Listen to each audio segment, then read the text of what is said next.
নতুন করে চোখ রাঙাচ্ছে করোনা। সেপ্টেম্বরের শেষ মজুদ ৩১ লাখ টিকার মেয়াদ, ঝুঁকিপূর্ণদের ভ্যাকসিন নেওয়ার আহ্বান।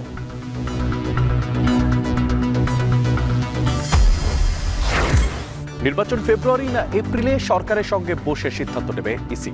কারো পক্ষে কাজ না করার অঙ্গীকার সিএসের। কারো হুকুমে, কারো নির্দেশনায়, কারো পরিচালনায় আমরা কাজ করব না। খেলাপি ঋণ বেড়ে দাঁড়িয়েছে 4,20,000 কোটি টাকায়। মার্চ পর্যন্ত দেয়া ঋণের 1/4 অনাদায়ী।